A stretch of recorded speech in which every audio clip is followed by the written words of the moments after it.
going through a big adjustment. No football. Wait a minute. There's plenty of football. It's the off season. And there's a lot on the table with Cards insider Mike Jurecki. And the first order of business is the hiring of James Bettcher internally, linebacker coach, to now defensive coordinator. Your reaction? Well, first of all, they wanted to keep it in-house. They didn't want to bring in a new defensive coordinator from the outside that was going to change the terminology, the scheme. And so everything should be in place. So when they show up for their off-season workouts, they'll just pick off from where they were. Now, James Bettcher was a guy that was in the booth during the games. He was a guy that was able to talk to Todd Bowles during halftime to make halftime adjustments. Clearly, there's going to be a difference. We'll see how much of a drop-off there is. Maybe getting better players back will help the defense. But they didn't want to bring anybody from the outside that was going to change everything. They also bring in longtime NFL assistant Bob Sanders, 61 years old, was a coordinator with the Packers, spent the last year with the Raiders. So he'll be a sponge for James Bettcher, but he's well respected in the building. They think he's an up-and-comer. But the main thing is they didn't want to change the defense, and I think that will go a long way in the locker room. Mike, I'll say this, and I certainly respect Coach Arians and Steve Keim, the judgment they make. There is always a learning curve in the real-time challenge of calling plays during a game for a new defensive coordinator, and I'll leave it at that. Let's swing over to Larry Fitzgerald. Is this deal going to get done? I believe so. Larry has already met with Michael Bidwell on 2 different occasions. Larry's outside the country right now.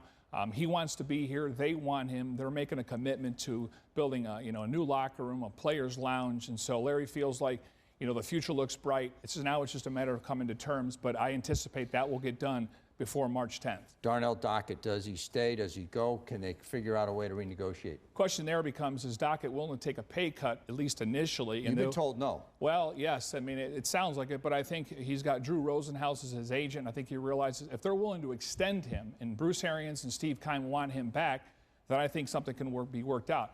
If he doesn't want to sign an extension here and he doesn't want to take a pay cut, they're going to have to make a decision. But I know the football side would like to keep him, maybe take a pay cut the first year and then extend his contract another couple of years. Cards owner Mike Bidwell chairs the Conduct Policy Committee. He's got Daryl Washington right here. What happens? What I was told is they're going to plan without having Daryl Washington for the upcoming season. Now, he's going to be reinstated if he doesn't fail any drug tests in May, and then at some point he's going to have to meet with the commissioner. Could see a 6-game suspension, but the Cardinals got caught with their pants down the last time.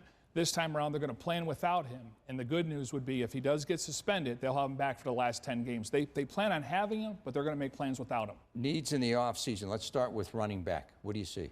I hear they're going to go out and get a big back to complement Andre Ellington. Now, early in the process, I was hearing C.J. Spiller. I don't know if that's more of a luxury. Darren McFadden is a possibility. He's a free agent, but they want to bring in somebody to complement Ellington, take some of the pressure off. So look for the Cardinals to sign a big back. Spiller would be a luxury, but I think he's going to have a good market for him. Antonio Cromartie, stay or go? Well, I think they'll make him an offer. He recently has moved back to New Jersey. He feels like he put up enough numbers to get a multi-year deal. I don't know if the Cardinals would go more than 1 or 2 years. He does have a hip injury. If they're not ready to pay him, they'll likely look at Justin Bethel as a guy possibly to bring in as a corner. Now, Bethel's contract expires after the 2015 season. I'm told they want to extend him now. So we'll see what the money looks like. Do they look at him as a corner or just a special teams guy? I think they'll make an offer to Cromartie. I don't think he'll come back, though. You do not see Ginn Jr. coming back? No, and the Cardinals will release him at some point between now and March 7th. They'll save about $2.5 million. He was a disappointment this year. Maybe a few to good punt returns, not very good on the kickoffs. They'll look for another wide receiver, but I don't anticipate getting on the roster, and they'll save about $2.5 million. You also suggest that they're looking at the interior offensive line for more help. Explain. Well, you got to look at Jonathan Cooper. They drafted the guy 7th overall a couple years ago. Now all of a sudden they want to get more physical. They feel like in this division you got to get more physical at the guard play and center.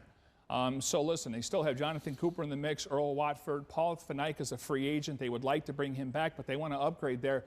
Ted Larson's a guy that's got a couple more years left on his deal. But look for the Cardinals to go after interior linemen, whether it's in the draft or free agency. We'll have to see about the future of Lyle Sendline. It's a make-or-break year for Jonathan Cooper, though. When you draft him 7th overall, he's got to stay healthy. They haven't given up on him, but they want to get better inside. Well, as you can see, there is a lot to the Cards offseason. We'll be following it in the weeks and months ahead. Cards insider Mike Jurecki tonight.